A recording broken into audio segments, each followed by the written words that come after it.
Vamos orar? Léo, você ora por nós, Léo? Amém, eu oro. Posso orar? Pode sim. Amém. Pai, eu oro no nome de Jesus, te agradecer por tudo que o Senhor tem feito, Pai. Nesse momento de estudo, Espírito Santo nos guia, nos orienta nesse momento.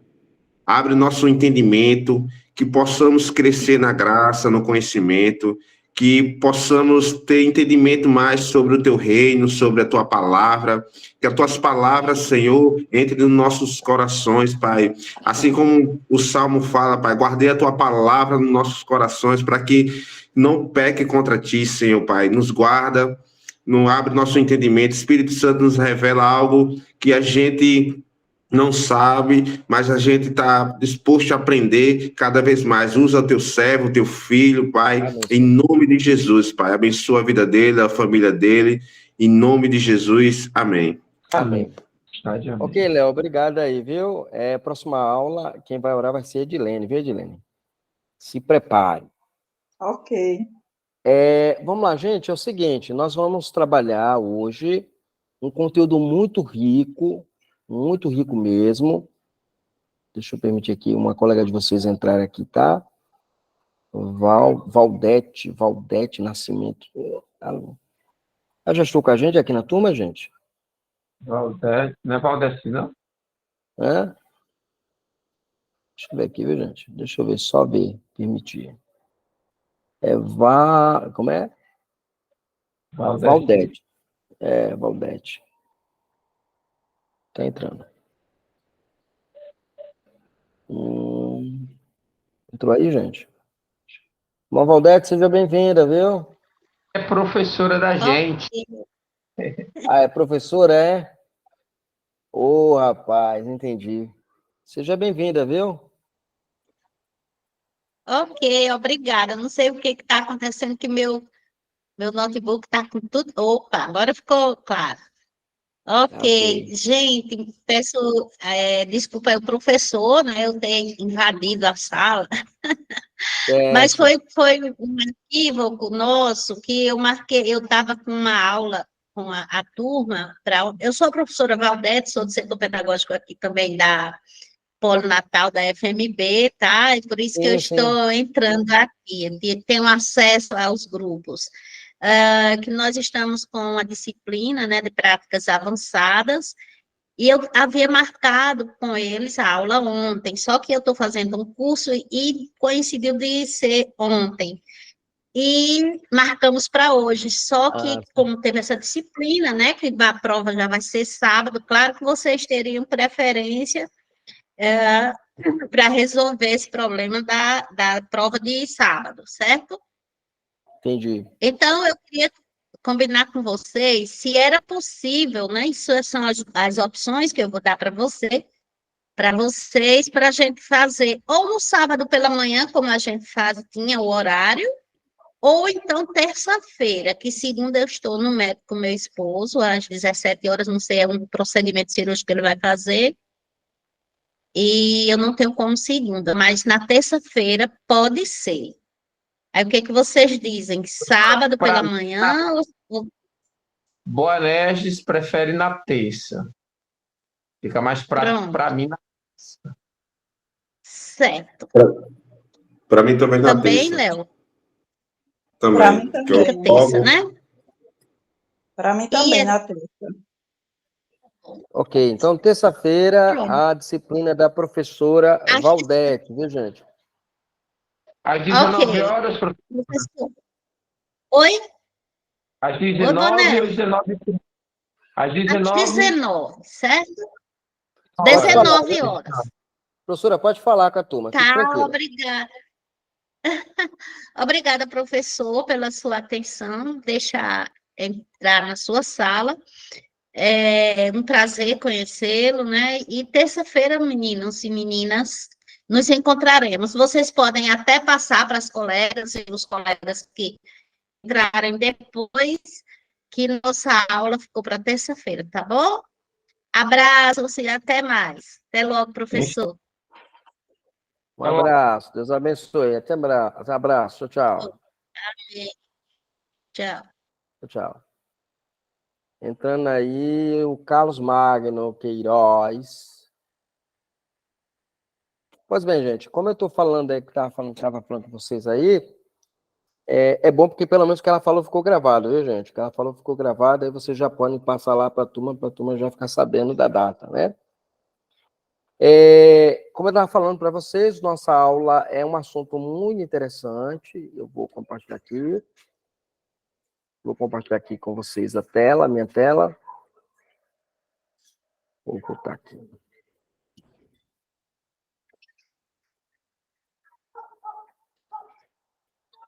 Pronto. O assunto que nós vamos tratar é cristologia e pneumatologia, né? As duas disciplinas são essas, e a primeira parte vai ser sobre cristologia, né?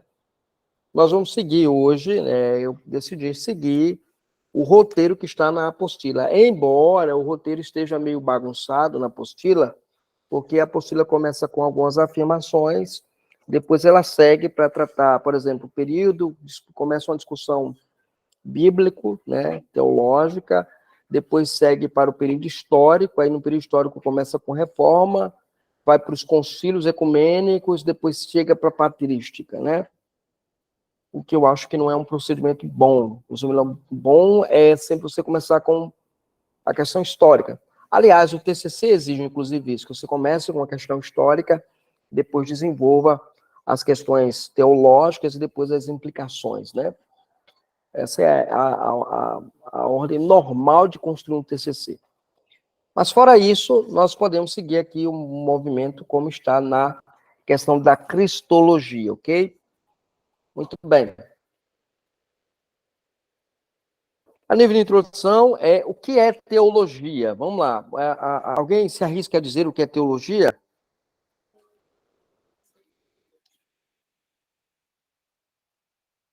Alguém se arrisca? Teologia? O que é, Edilene? O que é teologia, Edilene? Teologia é o estudo sobre as coisas de Deus. É a minha concepção. Ok, vamos lá. Quem está mais na sala aí? Deixa eu ver, deixa eu lembrar aqui. Carlos. Teologia, Carlos. Carlos consegue falar ou está sem microfone? O meu entendimento é mais ou menos que nem o dela aí. Boa noite a todos, né? Entrei agora recente. É mais ou menos que nem o dela aí, sobre Deus, religiões, né? Que engloba aí as diversas religiões, né? Não só o cristianismo. Esse é o primeiro ponto que precisa ser bem pontuado, tá? Teologia não tem a ver com religiões. Teologia tem a ver com o estudo do Theos. Religião tem a ver com o que nós chamamos de religiões comparadas. Alguém está pedindo para entrar, gente? Peraí. Deixa eu voltar aqui. Alguém está pedindo para entrar. Então, você tem... hoje se aplica, viu, Carlos? Hoje se aplica o conceito de Positivo. de teologia à religião, mas historicamente não é assim, né? Teologia é o estudo do Theos e religião tem a ver com o estudo do fenômeno religioso, né? Do fenômeno religioso. São duas coisas bem distintas. Quem faz essa distinção muito boa é o Morphin Smith na sua teologia sistemática, ele trabalha muito bem essa ideia. Ok? Rayana, seja bem-vinda, viu? Obrigada, professor. Boa noite. Boa noite. Vamos lá. Léo, o que é teologia, Léo? Na minha percepção, é o estudo de Deus. Muito bem, estudo de Deus. Boanerges.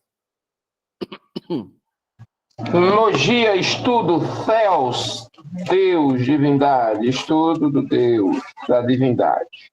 Ok. Rayana, que entrou agora. Teologia, o que é, Rayana, para você?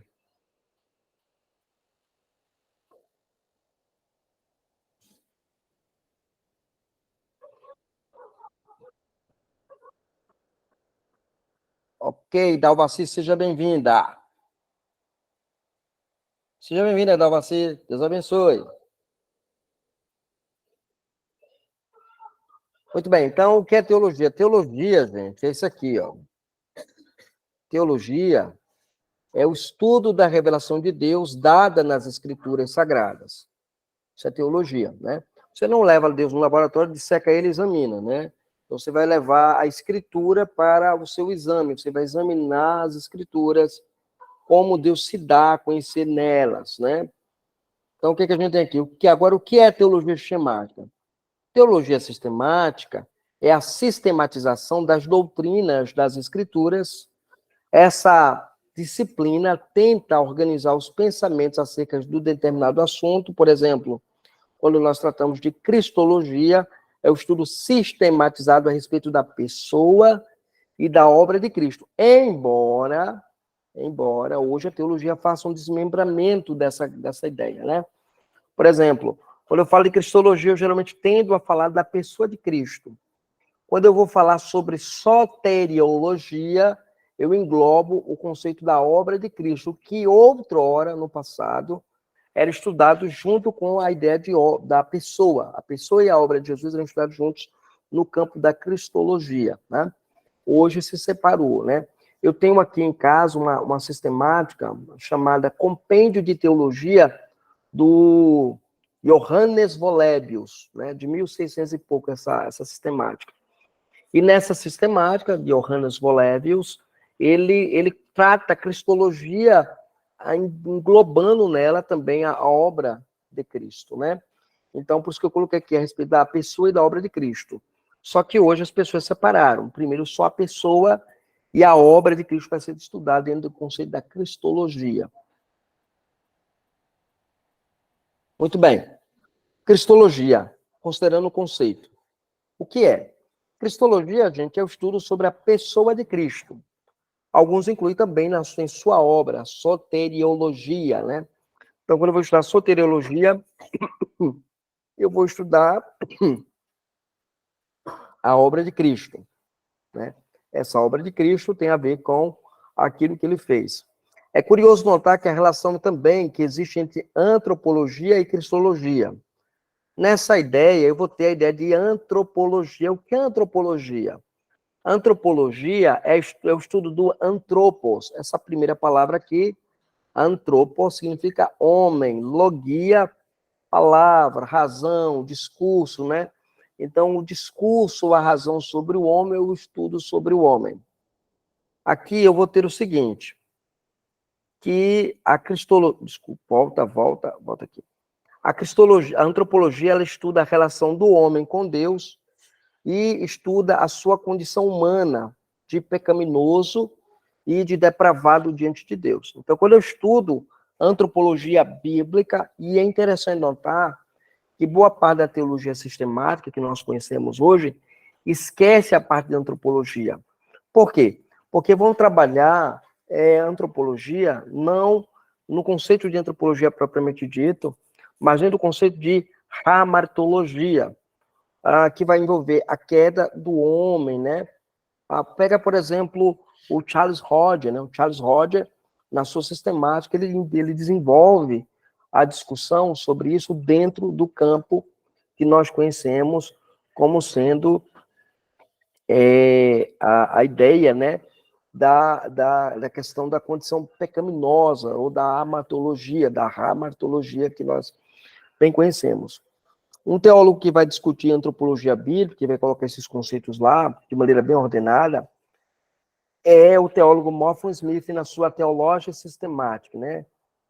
Então, a sua sistemática teológica, ele vai desenvolver isso de maneira muito interessante. Para mim, é o cara que organiza bem essa ideia. Alguma dúvida aqui sobre essa relação soteriologia e antropologia?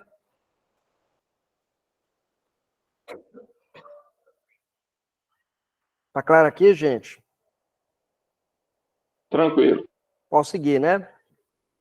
Aqui, ó, gente, o que é que vai acontecer aqui? É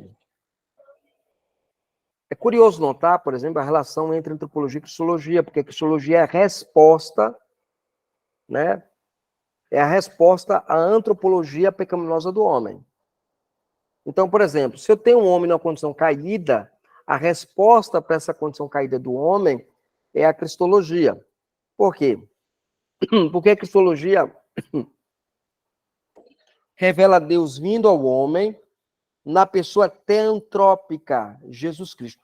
Esse conceito teantrópico é um conceito que sumiu da academia teológica, sumiu dos debates teológicos, e sumiu, inclusive, de livros teológicos, né?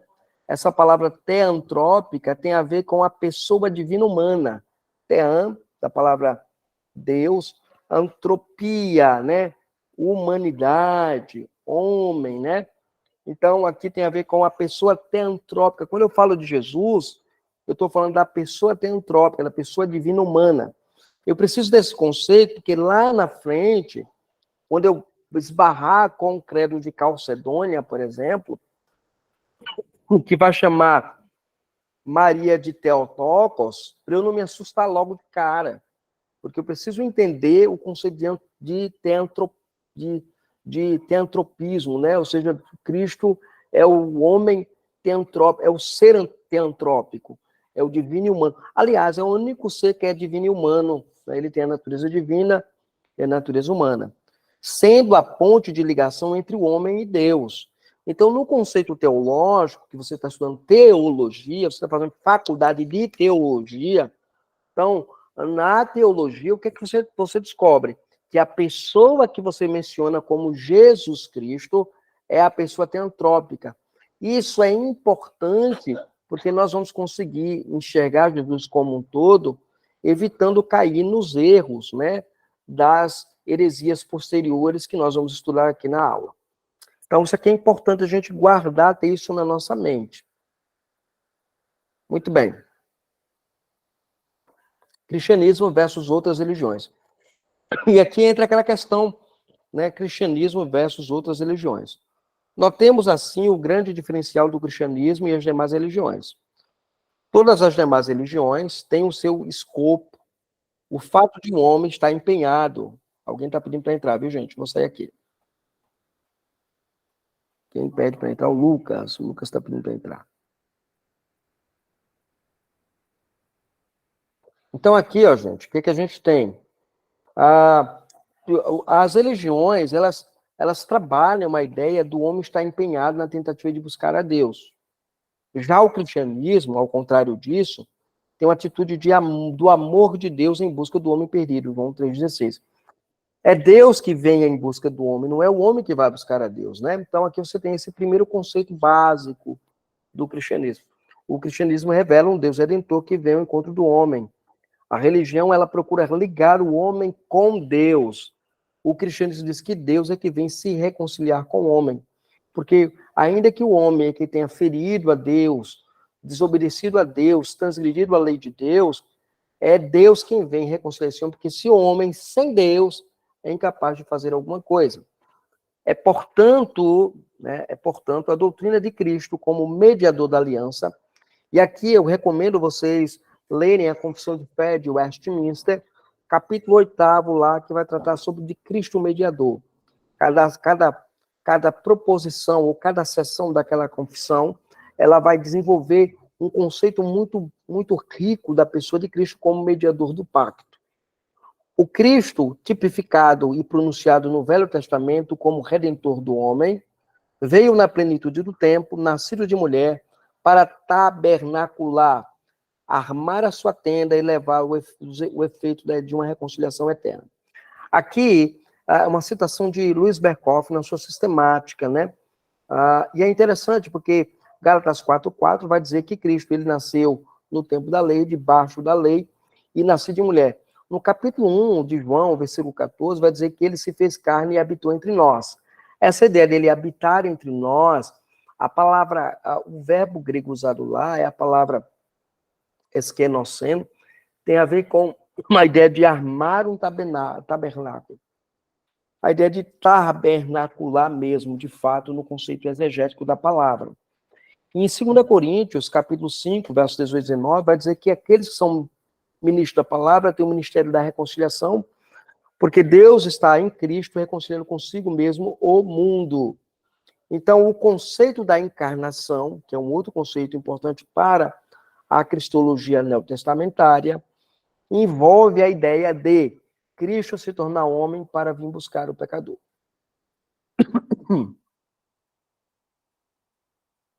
Muito bem. O contexto histórico no tempo de Cristo. Aqui havia uma sociedade organizada de homens e de mulheres, pobres, pescadores, comerciantes, escravos do Império Romano. Os escribas, os fariseus, os saduceus eram os responsáveis pelo povo. O que eles faziam? Eles colocavam fardos pesados sobre o povo simples. Então, segundo a apostila que vocês têm, vocês verão lá, ela explicando esse contexto histórico, dizendo para nós que havia um problema emergente na sociedade de então. Ou seja, essa liderança religiosa, ela oprimia o povo, e o povo nutria conceitos e esperanças de um Messias.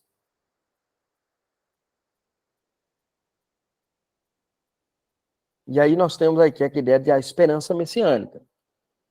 Veja, a esperança daquele povo era de um Messias que fora prometido por meio dos profetas e das promessas feitas por Deus. Feitas por Deus ao seu povo. Essa promessa fora cumprida quando Jesus veio à Terra. Esse momento é o momento em que Deus interfere pessoalmente na história, mandando seu filho para a Terra. Com a vinda de Jesus a essa sociedade totalmente religiosa, né? O que aconteceu? Jesus fez alguma coisa a respeito da falsa religiosidade daquele povo. Então, quando você estuda a história do Cristo, você vai descobrir que o nosso Redentor, ele vem a esta sociedade injusta, pecaminosa, e é rejeitado por ela.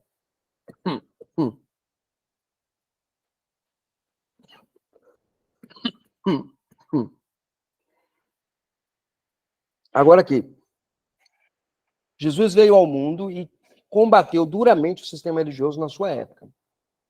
Ele acusa os fariseus de colocarem fatos pesados assim em cima do povo, mesmo que eles mesmos não conseguiam carregar. Quando Jesus veio ao mundo, ele realizou as expectativas daqueles que o esperavam. Alguns conseguiram conceber essa ideia de Jesus como Messias prometido, mas outros não assimilaram muito bem isso e acabaram perseguindo Jesus. Aqui, o que havia? Havia a expectativa de que o Messias viesse, destruiria o Império Romano, tomaria o poder novamente e se assentaria no trono de Davi. Isso era uma perspectiva muito comum que havia naquele período. Mas outros aceitaram a perspectiva que o próprio Cristo trouxe, de um mediador que traz amor, paz, concórdia e vida sobre a vida dos pecadores. Obrigado, filho.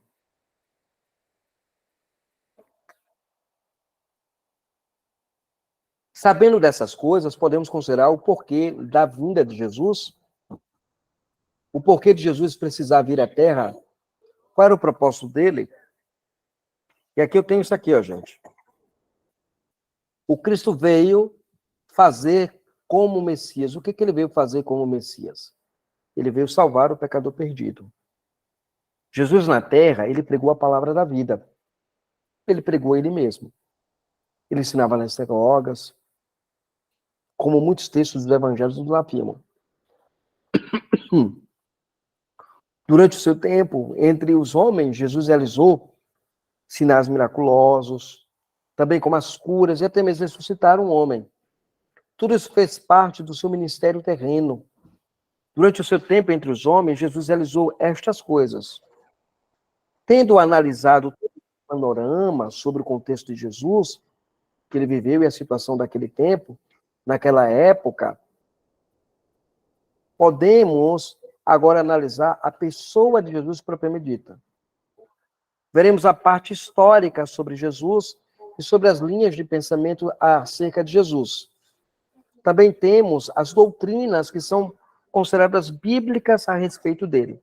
Então, todo o conceito que nós temos sobre Jesus, o que nós aprendemos sobre ele, o que nós entendemos sobre ele, o que nós aprendemos sobre ele, é derivado das Escrituras. Toda afirmação teológica posterior e filosófica posterior para fundamentar a doutrina é oriundo das Escrituras. Ou seja, os credos antigos, a confissão de fé, os catecismos, eles são usados embasados nas escrituras, o que nós chamamos, quando nós estudamos esses documentos, de dicta probanta, ou seja, o que nós chamamos de textos provas. A escritura, nesse conceito, é usado para fundamentar aquela afirmação doutrinária, teológica do credo, ou do catecismo, ou da confissão de fé. Alguma pergunta aqui, gente? Não. Ok, seguindo aqui, viu? Tem alguma pergunta? Não, né? Não. Vamos seguir aqui. Então, vamos chegar agora à pessoa própria de Cristo, né?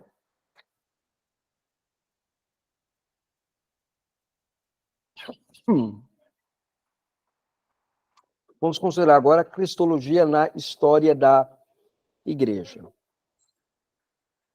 Veja, após a morte dos apóstolos, o ensino sobre a pessoa de Cristo sofreu muitos ataques.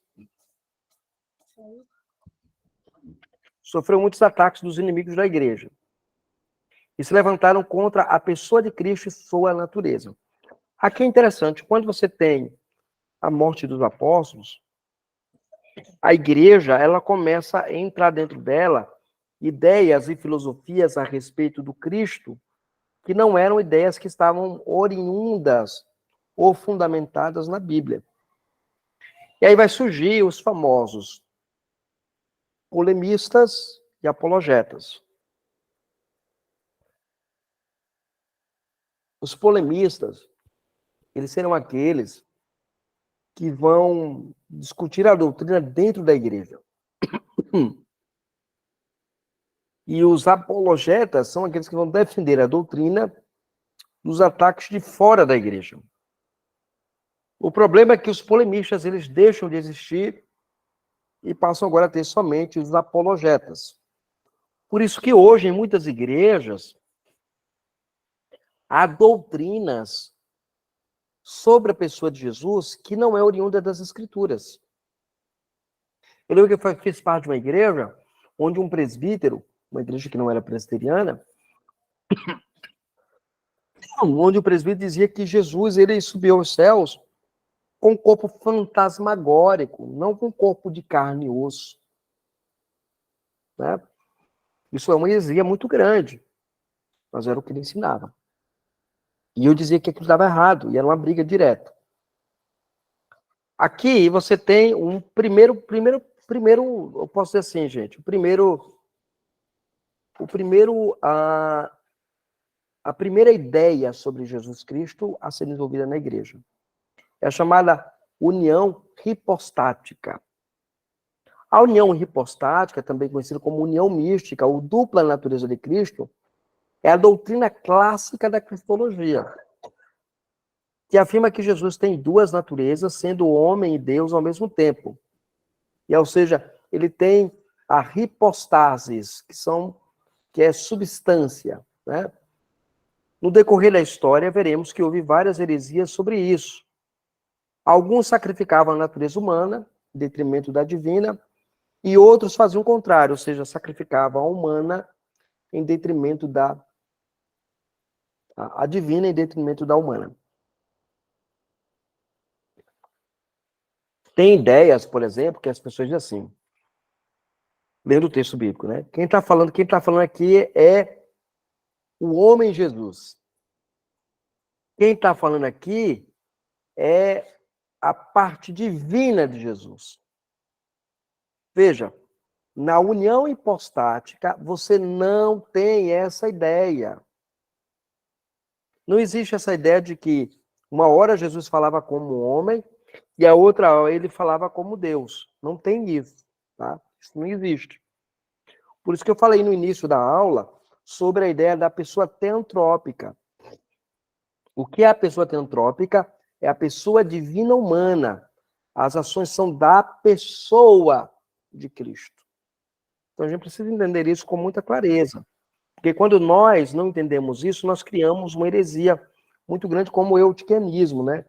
O eutiquianismo, ele divide a pessoa de Jesus em 3 níveis, né? Ou como vai fazer o nestorianismo, vai dividir a natureza de Jesus em 2 pessoas. Então, isso é uma coisa terrível a ser trabalhada, estudada, vista e revista. Ok? Vamos lá. Então, a primeira ideia é a ideia ebionita, né? Esse grupo surgiu no início do século II. Quem eram eles? Eles eram judeus crentes que não conseguiram abandonar as cerimônias judaicas. A palavra ebionitas vem da palavra hebraica ebion, que significa pobre, pobreza. Eles, assim como os outros judeus, eram monoteístas. E aqui eu preciso fazer uma ressalva, porque isso aqui eu peguei da apostila de vocês, tá? Preciso dar uma ressalva. Assim como os judeus, como os judeus eram monoteístas, nós também somos monoteístas. Nós cristãos somos monoteístas, tá? Nós não somos judeus, mas somos cristãos e somos monoteístas. Contudo, nessa tentativa da defesa do monoteísmo, eles acabaram caindo em um pensamento errado sobre Jesus. Lembra lá, os ebionitas eram judeus que haviam se convertido ao cristianismo. Então, eles caíram numa ideia errada sobre Jesus. Os ebionitas diziam que Jesus era um simples homem, o filho de José e Maria, e que somente em seu batismo ele foi qualificado como Messias. Então, veja, o ebionismo, ele é adocionista no seu programa teológico. Como assim, pastor João? Como assim, professor? Veja, porque a ideia aqui envolvida nisso é que a ideia adocionista é a ideia de que Jesus ele é adotado como Messias, né? Então, quando isso acontece no batismo, hoje existe e é interessante como a heresia é toncha, viu, gente? O ensino errado é terrível. Hoje existe uma rede de distribuição de livros chamada New Life Mission, né? A missão New Life. Na missão New Life, você vai ter lá a ideia de que Jesus, ele não levou os nossos pecados na cruz do Calvário. Mas Jesus levou os nossos pecados na água do batismo. Então, quando Jesus foi batizado, os nossos pecados foram levados com aquele batismo dele. Tá? E ele se tornou o Messias, né, naquele batismo. Ou seja, o Filho de Deus naquele batismo. Essa ideia é uma ideia adocionista e é uma ideia herética. Já começou aqui com os ebionitas lá no período primitivo do cristianismo. Eles acreditavam, por exemplo, que com a descida do Espírito Santo, Jesus se conscientiza de que ele é o Messias prometido. Até então, Jesus não sabia. Quando o Espírito Santo vem, naquele ato do batismal, lá, lembra lá, né? Quando Jesus entra na água, uma voz do céu está dito lá em Mateus capítulo 3, uma voz é dito que esse é meu filho amado, e uma pomba simbolizando o Espírito Santo desce sobre Jesus, e ele é batizado ali e tal, e ali naquele momento ele toma a consciência de ser o Messias prometido do povo do pacto, né? Então essa ideia é ebionita, né? Os ebionitas, eles sustentavam essa ideia herética, que hoje a New Life, né, missão, ela tem isso, né? Alguma pergunta aqui, gente? Não, tranquilo. Tranquilo, né? Seguindo aqui. O próximo passo aqui é o que nós conhecemos como monarquianismo. Gente, e aqui é importante, porque eu nunca vi uma heresia para persistir na igreja como essa heresia monarquiana. O monarquianismo é uma ênfase na completa unidade de Deus, unidade absoluta, né? Logo, eles não concordavam com a Trindade. Eles concebiam a Trindade como um erro teológico e um ensino errado. Dentro do monarquianismo, há uma divisão muito interessante. Nós podemos dividir o monarquianismo entre monarquistas, dinâmico, e modalistas. O que é o monarquianismo dinâmico? Ele é também conhecido como humanitariano. Ou seja, o mais destacado defensor dessa doutrina foi o famoso Paulo de Samosata, bispo em Antioquia por volta de 260. Ou seja, a ênfase é exatamente que o Jesus humano é o que importa e que se torna divino posteriormente. Paulo Samosata, ele é, de fato, o maior herege desse período, né? Deixa eu voltar aqui, deixa eu voltar.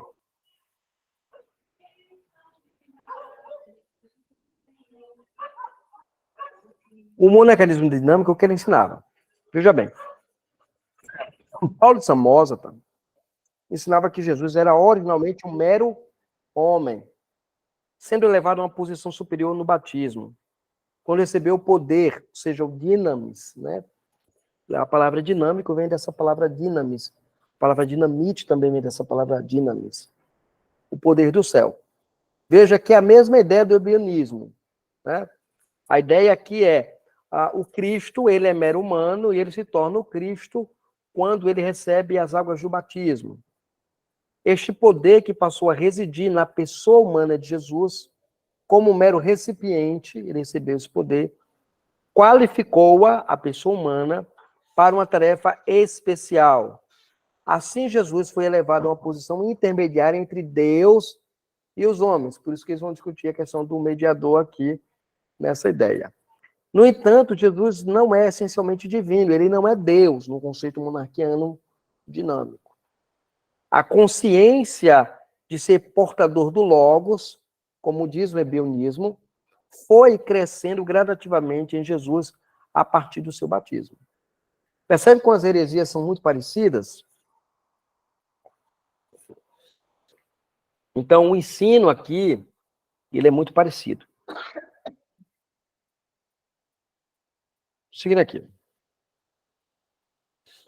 O monarquianismo modalista. Já o modalista, o seu principal representante, foi um homem chamado Sabélio. Sabélio, ele era presbítero de Ptolomaida, no ano 250 depois de Cristo. Tendo ensinado em Roma por volta dos 215 depois de Cristo. Esta forma de modalismo foi conhecida no Ocidente como patripassianismo. O que é isso? Que o Pai se encarnou e também sofreu. Então, quem estava na cruz, morrendo na cruz, era a pessoa do Pai. O Pai sofreu, o Pai morreu, o Pai se fez homem. Isso é o conhecido como patripassianismo. Já no Oriente, ficou conhecido como sabelianismo. Para Sabélio, não havia trindade.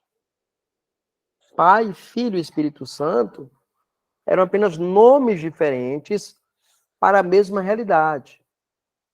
Desse modo, os três eram apenas prosopata. O que é isso? Semblantes, faces, da palavra prosopon, rosto, né? E não seres independentes. Percebe o problema aqui? O problema do monarquianismo modalista é que eles entendem que existe uma pessoa na divindade e essa pessoa assume a forma de outra na atuação histórica. Por exemplo, o Pai, ele é Pai na criação do mundo. O Filho é Filho na redenção. Só que o Filho é o Pai, porque ele segue a ideia patripassianista, né?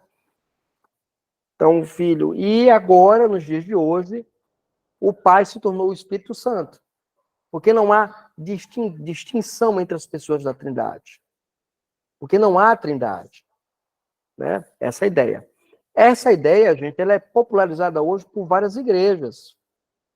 Tabernáculo da Fé. Deixa eu ver qual é a outra igreja aqui. Voz da Verdade. E o grupo Voz da Verdade. Deixa eu ver quem é o outro grupo, que o outro é a Igreja Só Jesus. A Igreja Cristo Vive, a Igreja Cristo é Vida.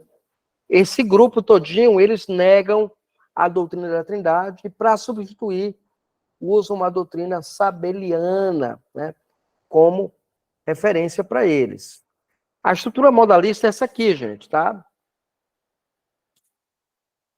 Olha só, você tem um monarquianismo. Então, eu vou ter aqui, ó, o Pai, né, Deus, ele é o Pai na criação e deu a lei.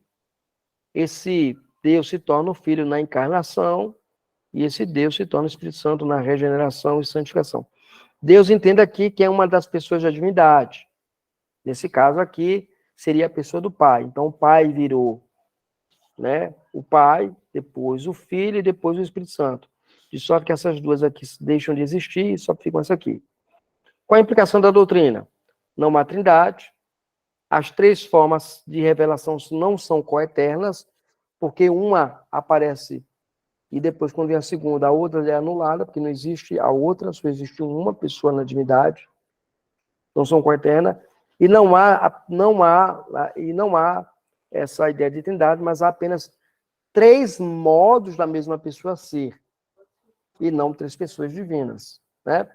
Esse é o grande problema que você tem na estrutura modalista. Alguma pergunta, gente?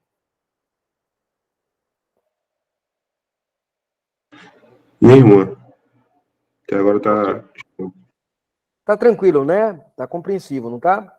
interessante. Tá sendo interessante. Ok. Então aqui você tem esse problema monarquianismo modalista. Agora chegamos no nestorianismo. Veja, Nestor, ele era o quê? Veja, note que é interessante, né? As heresias vêm sendo com a liderança. Então você tem lá, primeiro foi um bispo, depois um presbítero, agora um outro bispo. Nestor era bispo de Constantinopla. Ele acreditava na completa humanidade de Cristo. Entendia que a habitação do Logos nele era apenas uma habitação moral. Os nestorianos acreditavam que o filho e o pai andavam lado a lado. Não eram totalmente unidos, estavam um do lado do outro, eram paralelos. Eles acreditavam que na hora Jesus se manifestava, ora com a natureza humana, e ora se manifestava com a natureza divina, o que eu acabei de falar para vocês anteriormente, né? Tem muito cristão que lê a Bíblia dessa forma.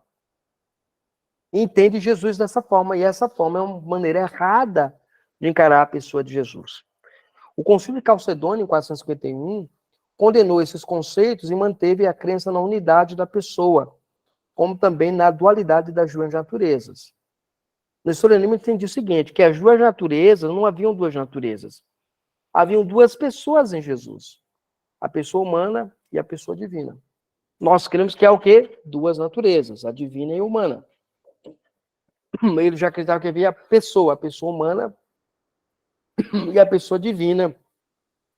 Esse gráfico apresenta muito bem o conceito do nestorianismo aqui. Agora chegamos no chamado gnosticismo. Nós vamos dizer gnosticismo e a gente vai ver isso mais à frente, né? O islamismo, o que ele fazia? Ele nega a divindade de Cristo. O Alcorão diz que é blasfemo aquele que diz que Jesus é Deus. Então, por exemplo, para o muçulmano é impensável, é inconcebível, é inaceitável a ideia de que Jesus seja Deus. Gente, que hora tem aí, gente? A hora, me falem a hora aí. 8h20. 8h20, né? Muito bem. Vamos lá. Então, para eles, o conceito, né,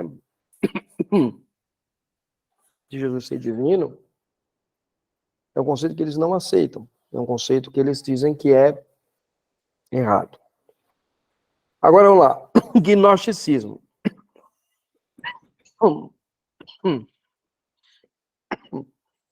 Eu passei a semana todinha doente. Estou indo me recuperando. Consegui levantar da cama hoje. Olha aqui, gente. Gnosticismo, ele nega a possibilidade da encarnação. Por quê? O gnosticismo, ele tem influência gnóstica, filosófica, platônica, né? Quem já estudou, aqui você já estudou filosofia? Na faculdade aqui?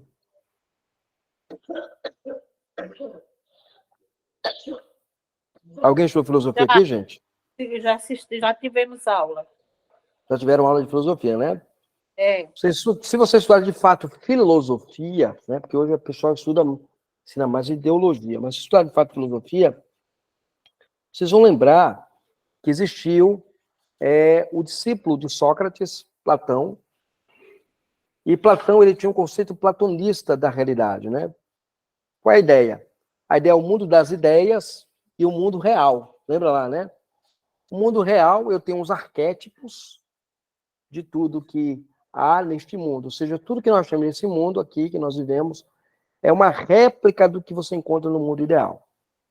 Por exemplo, cadeira, o conceito de cadeira, ele vem de uma forma ideal.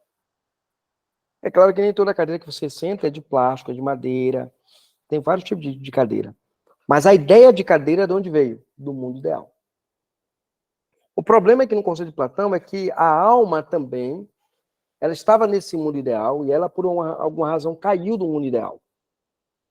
E ele vem para o mundo real. E no mundo real, essa alma entra em contato com a matéria. A matéria no mundo real, ela é má, ela é perversa, ela corrompe. E aí vai surgir o neoplatonismo. No neoplatonismo, esse conceito se torna mais acentuado. Então, para os que são neoplatonistas, influenciados no gnosticismo, né, que é a religião do mistério, vai dizer o seguinte, que Deus é bom, aqui, esse quadro aqui, gente, Deus aqui é bom, e a matéria é má. Logo, a encarnação de Cristo é impossível, porque Cristo não pode ser Deus, porque ele tem um corpo humano. Ele tem no corpo humano, ele vai contaminar o Espírito de Deus. E Deus deixará de ser Deus. Então, para eles, Jesus era uma das 30 emanações, né, do divino. Por exemplo, ou do demiurgo, né, como a gente vai chamar lá na frente. Então, eu tenho aqui, quanto mais longe da terra e mais próximo do céu, por assim dizer, ele é mais divino. Mas quando ele está mais perto da terra, ele é mais pecador. Então, essas emanações, os chamados éons, eles vão funcionar para dizer se uma alma está se libertando da sua carne ou não. Porque o corpo se torna a prisão da alma no conceito gnóstico. Então, para o gnóstico, uma alma, para ser libertada, ela precisa matar a carne. E matar a carne não significa necessariamente santificação. Podia ser prostituição, porque assim você estragando mais o corpo, você morreria mais cedo. Por isso que Paulo vai dizer que não devemos fazer isso com o corpo. Porque você está destruindo o templo do Espírito Santo. Essa ideia é bem interessante. Há aqueles que acusam Paulo de ser neoplatonista. E Paulo não é platonista. Paulo está corrigindo o erro gnóstico. Por isso que quando você lê o Evangelho de João, você vê muita coisa no Evangelho de João falando sobre isso, né? Que nós apalpamos, pegamos, sentindo lá nas cartas dele, ele vai escrever dessa maneira. Que eles pegaram, apalparam, tocaram o verbo da vida. Ele está combatendo o gnosticismo incipiente daquela época, que acreditava nessas ideias aqui que eu estou mostrando para vocês. Então, o gnosticismo, ele nega a possibilidade da encarnação. Há também o arianismo. Para o arianismo, Jesus é somente uma criatura. Deus. O Ário, ele era presbítero na igreja, e ele pegou essa ideia e tentou popularizar. Para ele, havia o seguinte: o Pai criou o Filho através do Espírito Santo, através do Filho criou o Espírito Santo. Então, há uma ordem criacional. O Pai cria o Filho primeiro, através do Filho cria o Espírito Santo. Então, o arianismo, hoje, moderno, puramente, puro e simples, está em duas grandes religiões, né? Primeira, né, no Testemunhas de Jeová, eles são arianos. A segunda está nas igrejas que seguem o modalismo. Porque para eu poder justificar a ausência, porque para o modalista, Jesus, ele é a pessoa central. Voz da verdade. Jesus é a pessoa central no processo da divindade. Ele é Deus. Então, para eles, quem morreu na cruz foi o Pai. O Pai morreu na cruz. Porque Jesus está sendo ali, né?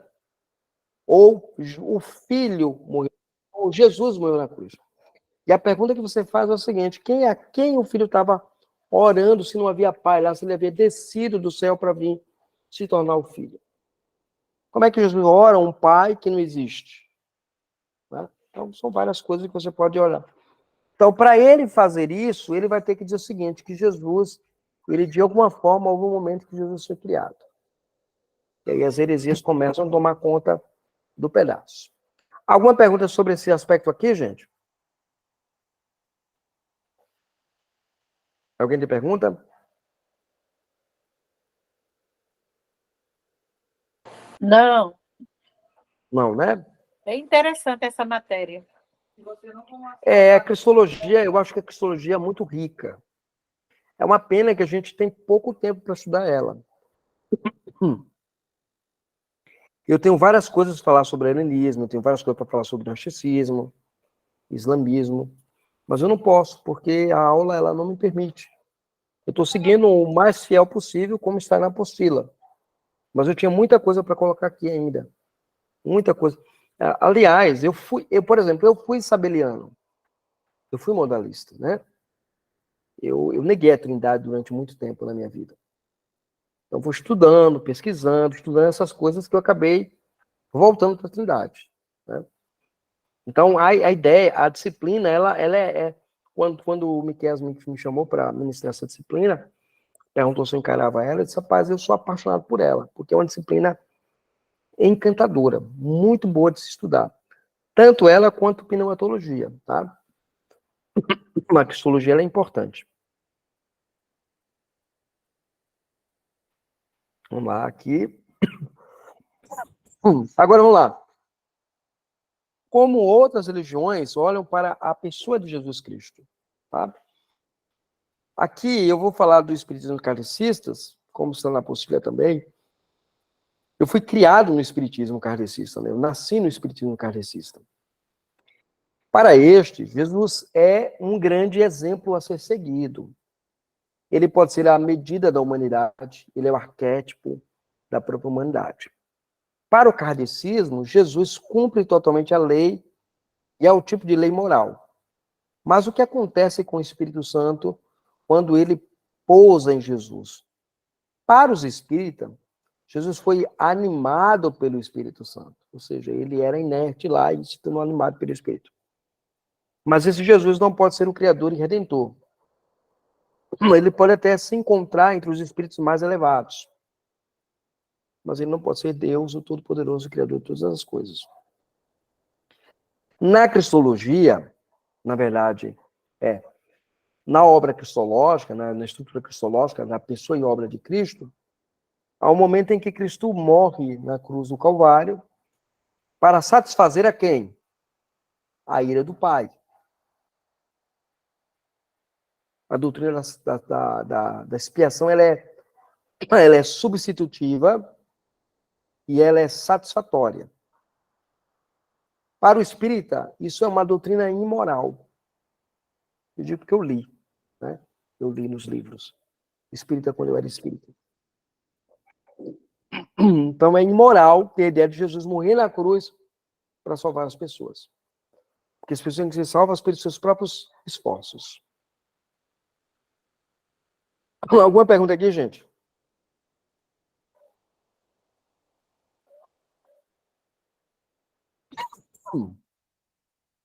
Não, né?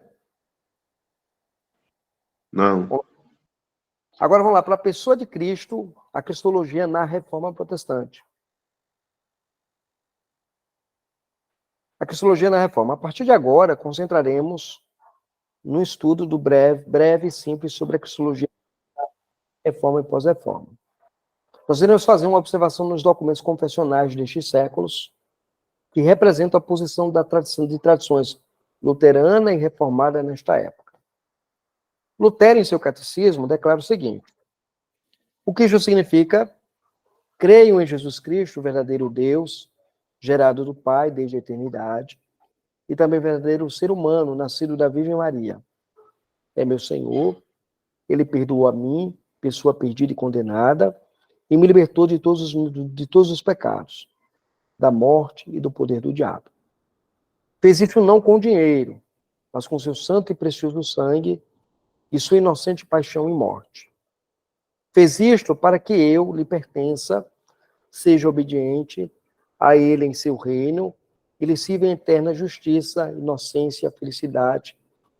Assim como ele ressuscitou da morte, vive e governa eternamente. Isto é certamente verdade. Catecismo Menor de Martinho Lutero, artigo 2º. Então, Lutero, ele coloca Cristo como verdadeiro Deus, gerado pelo Pai, e também gerado, nascido da Virgem Maria. Né? Isso é um conceito eclesiológico já antigo. Ele fala do perdão, não estou aqui que aqui ele fala da pessoa, a primeira parte é a pessoa de Cristo, a segunda parte é a obra de Cristo.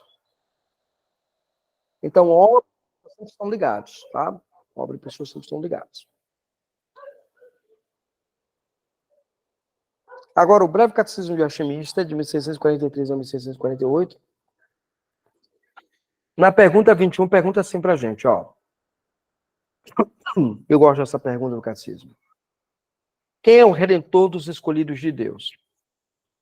O único redentor dos escolhidos de Deus é o Senhor Jesus Cristo, que, sendo o eterno Filho de Deus, se fez homem e assim continua a ser Deus e homem em duas naturezas distintas em uma só pessoa.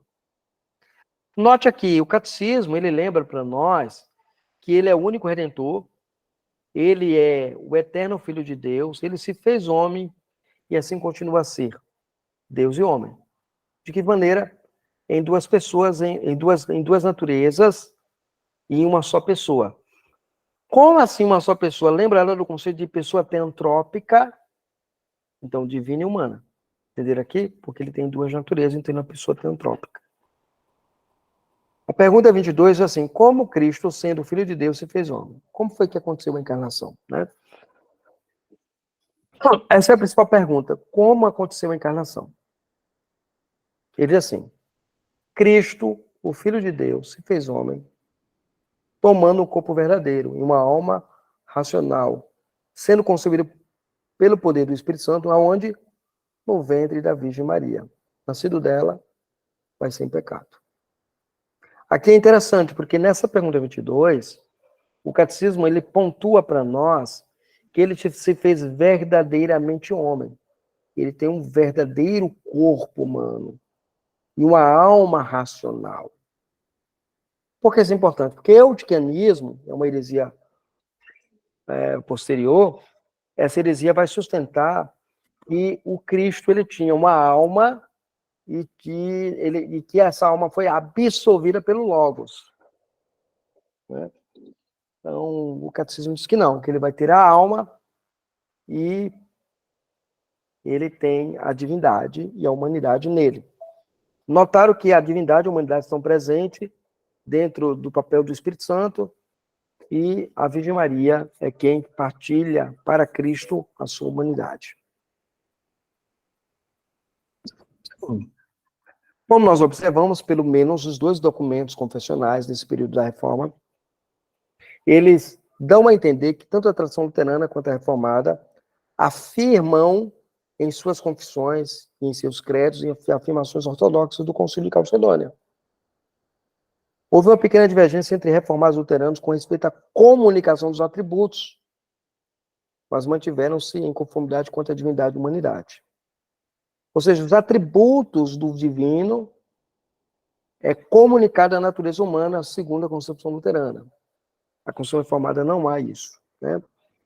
Por meio dessas afirmações, nós podemos entender uma cristologia bíblica, trataremos mais à frente a cristologia bíblica, né, e patrística. Antes disso, como nós já vimos, os erros a respeito da pessoa de Cristo, podemos agora ver os concílios cristológicos e o que eles afirmaram sobre a pessoa de Cristo.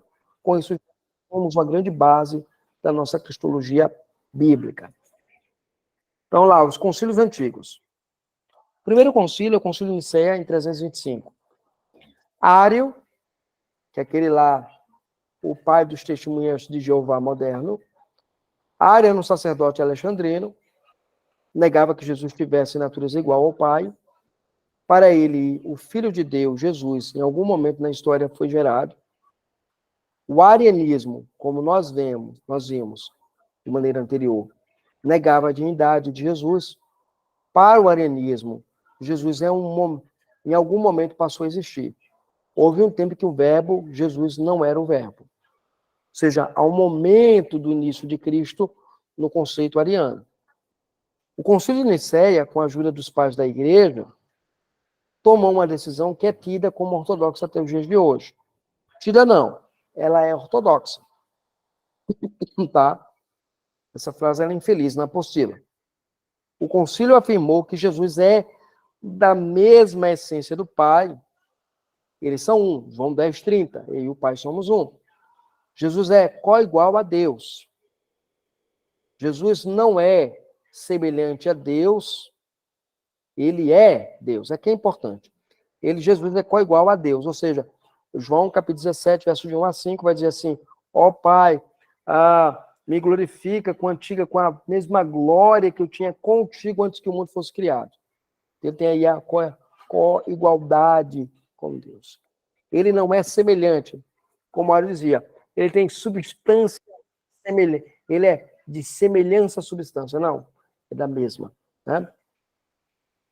O concílio deu início a um novo tempo no cristianismo, onde ele ficou marcado pela formação dos chamados dogmas. Os concílios gerais da igreja, a partir de Nicéia, procuravam definir dogmas com cada vez mais precisão. De maneira mais precisa, eles queriam definir os conceitos. Alguma dúvida aqui sobre o concílio de Nicéia, gente?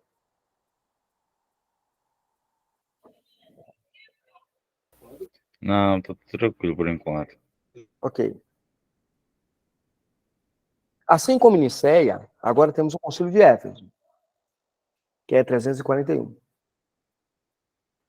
O problema que estava sendo enfrentado agora em Éfeso era o quê?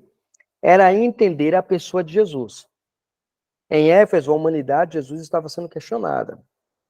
Alguns não conseguiam entender como o Filho de Deus, sendo rico em poder e glória, sendo Deus também, como pôde se submeter ao estado humano. Como ele pôde se submeter à humilhação. Nesse tempo, havia uma desavença doutrinária entre os bispos da época. Nestório mesmo, que é assim, que dizia que Jesus tinha duas pessoas nele, e Cirilo. Nestório se perguntava como o homem Jesus teria se unido ao Pai.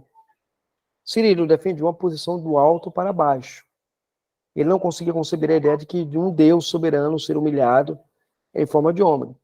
Já Nestório não acreditava na humanidade de Jesus, que Jesus havia sido concebido por uma mulher, acreditava nisso. Nestório, ele negava que o verbo de Deus, Jesus, poderia ser Jesus homem que nasceu de uma mulher. Para ele era inconcebível o fato de chamar Maria a mãe de Deus. E aqui entra o ponto. Por quê? O concílio vai dizer que Maria ela é Theotokos. Theotokos significa mãe de Deus. Hoje, você falar isso no meio de crentes e evangélicos é guerra. É guerra. É briga. Eu vi um pastor da minha denominação muito famoso, ele falar que Maria não é mãe de Deus. Maria é a mãe de Jesus. Heresia pura. Porque Jesus é a pessoa teantrópica, divina humana. Então, Maria é mãe de Deus, da pessoa divina humana. né? Então, para ele, era concebível o fato de chamar Maria mãe de Deus. Segundo a perspectiva de Nestório, sugeriram dois sujeitos distintos. O verbo de Deus e Jesus o homem. Nestório cria que havia uma unidade entre os dois, mas como uma forma de conjugação. Cria que existiam dois sujeitos distintos dentro de Jesus. Para melhor ilustrar o nestorianismo, é como se Jesus ora fosse homem e Jesus ora fosse Deus, o verbo de Deus. Nestório estava afirmando que Jesus era um homem comum que foi habitado pelo verbo de Deus. O Concílio de Éfeso afirmava as mesmas verdades do Concílio de Nicéia, ou seja, Jesus é consubstancial com o Pai e igual ao Pai. Aqui você tem o diagrama do nestorianismo. A pessoa é o círculo, né? Bom, que aqui Jesus é o círculo, e dentro de Jesus tem a pessoa humana e a pessoa divina. Ou seja, as duas pessoas são as suas duas naturezas. Ele confundia pessoa e natureza. Alguma pergunta, gente?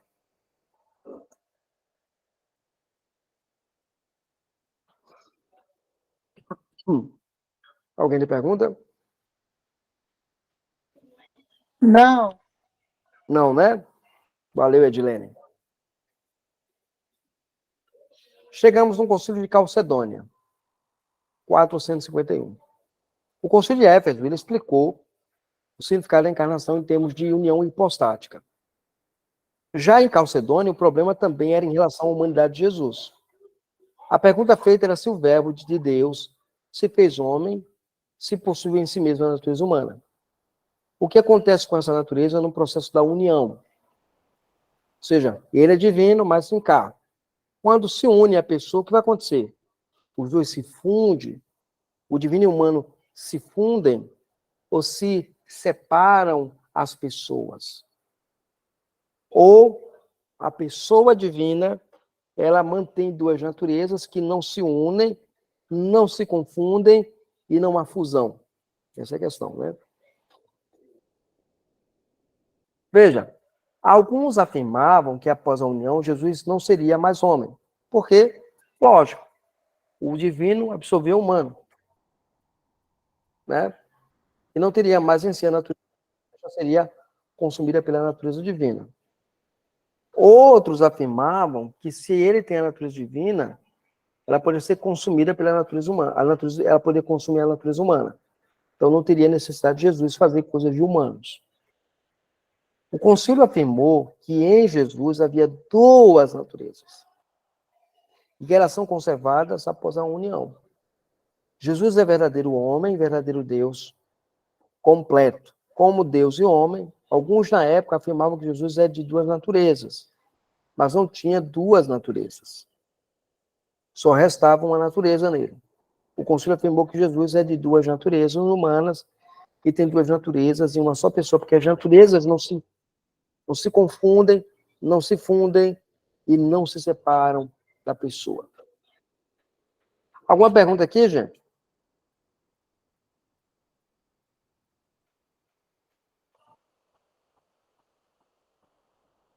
Não, né? Não, por enquanto não, professor. Você ia falar alguma coisa? Não, por enquanto não, professor. Vamos lá. A pessoa de Cristo. Os estados de Cristo, né? Vamos lá. O que é o estado na psicologia? O estado, gente, é a posição ou categoria ou status na vida e, particularmente, a relação forense da pessoa com a lei. Enquanto condição é o modo de existência da pessoa, especialmente como determinado pelas circunstâncias da vida. Quem é achado culpado no tribunal de justiça, acha-se no estado de culpa ou condenação. E a isso geralmente se segue uma condenação, uma condição de encarceramento com toda a resultante provocação e vergonha. Então, vamos lá. Qual é o estado de Cristo? Cristo tem 3 estados, tá, gente? O estado de humilhação. Na verdade, são 2 estádios. Estágio de humilhação e glorificação. Primeiro, vamos pegar a encarnação e nascimento no estado de humilhação. Primeiro estado de humilhação aqui, tá, gente? Humilhação. Encarnação e nascimento. Veja, não foi o Trino Deus, mas a segunda pessoa da Trindade que assumiu a natureza humana. Por essa razão, é melhor dizer que o Verbo se fez carne do que dizer que Deus se fez carne. Ok? Eu digo, o Verbo se fez carne. Porque quando eu falo de Deus, eu estou falando do Trino. Né? Às vezes aqui em casa, às vezes eu falo assim, pergunto, minha mulher, quando a gente fala de Deus, com quem ela pensa, quem você pensa? Penso no Pai, então. Tem que pensar no Deus Trino. Pai, Filho e Espírito Santo. Quando eu falo Verbo, em quem você pensa? No Filho.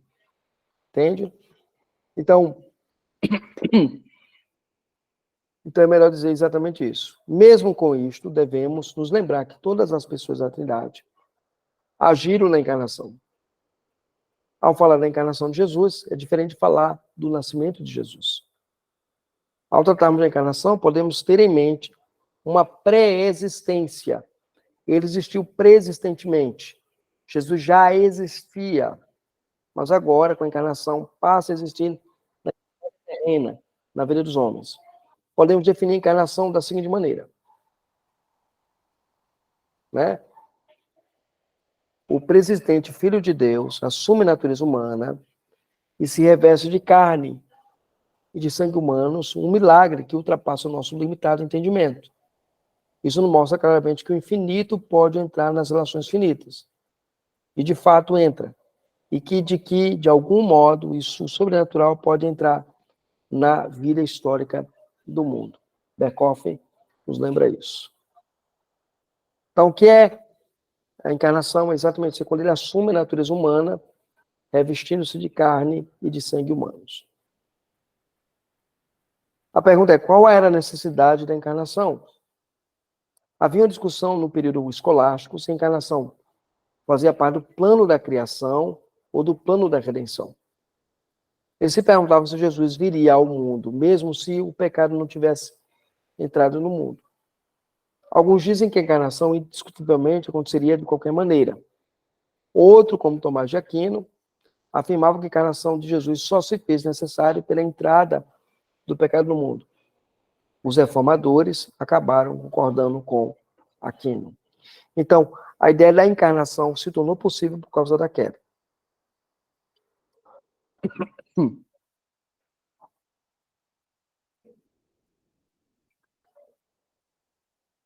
Agora, é necessário lembrar que o Verbo se fez carne, mas isso não significa uma mudança na natureza de Jesus.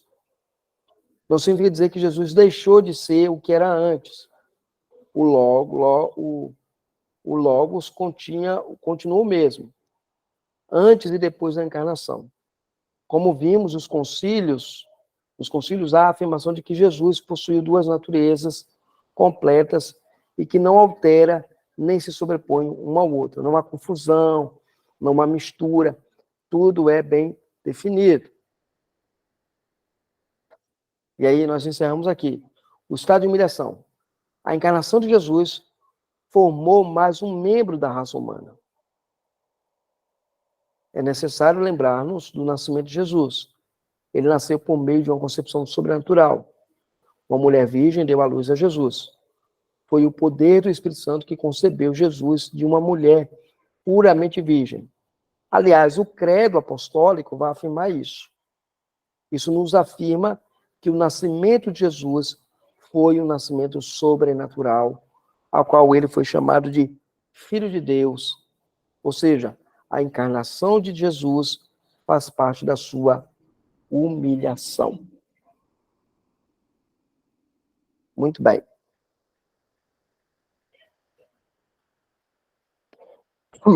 Alguma pergunta aqui sobre o que nós estudamos, gente?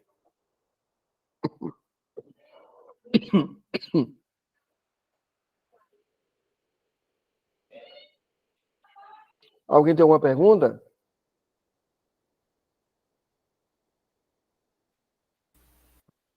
Não, Não, eu não tenho. Muito boa essa aula, muito boa mesmo. O senhor manda esse material pra gente, né? Eu mando sim, coloco lá no grupo. Ok. Tá? Boanerges, alguma dúvida, alguma pergunta, Boanerges? Será que o Boanerges está aí, gente? Não, professor. Tranquilo. Foi tranquilo, foi? Tranquilo, Ok. suave. Suave, né? É. Ok. É porque, na verdade, assim, não dá para você explorar todos os conteúdos, né, que geram polêmicas, Tá bom. né? E a gente seguindo aí o sistema como a apostila colocou para a gente, para não dar nenhuma complicação lá na frente com vocês. Ok? Edilene, alguma pergunta, Edilene? Edilene está por aí? Ou está fazendo alguma coisa lá na cozinha para comer? O Lucas estava preparando para uma sopa, Lucas. Cadê? Já fez a sopa, Lucas? Sopa? Não. Não, né? Ok, gente, a gente se vê na próxima aula. Estudem a apostila, tá? Vocês devem ler a apostila. Lembrando que a avaliação é feita pela apostila. Vocês devem ler até, assim, leiam a página, até a página 17, tá? 17, 18. Até a página 18. E aí vocês terão lá as respostas da primeira avaliação, tá? E aí daqui a 15 dias a gente se encontra, a gente vai terminar a cristologia e estudar pneumatologia. Ok? Ok, professor. Ok. Deus abençoe. Boa noite. Boa noite a todos. Qualquer Bom dia. dúvida, gente, qualquer dúvida, me procurem no privado, tá? Eu não sou inacessível, não. Quem desejar conversar comigo, pode conversar comigo com toda a tranquilidade, tá bom? Gratidão, professor. Deus um abraço, Deus abençoe vocês. Tchau, Boa tchau. noite. Tchau, turma. Boa noite. A todos. Tchau. A aula foi gravada, eu vou colocar no meu canal e vou disponibilizar lá para vocês, tá bom? Ok. Ok. Um abraço, Deus abençoe.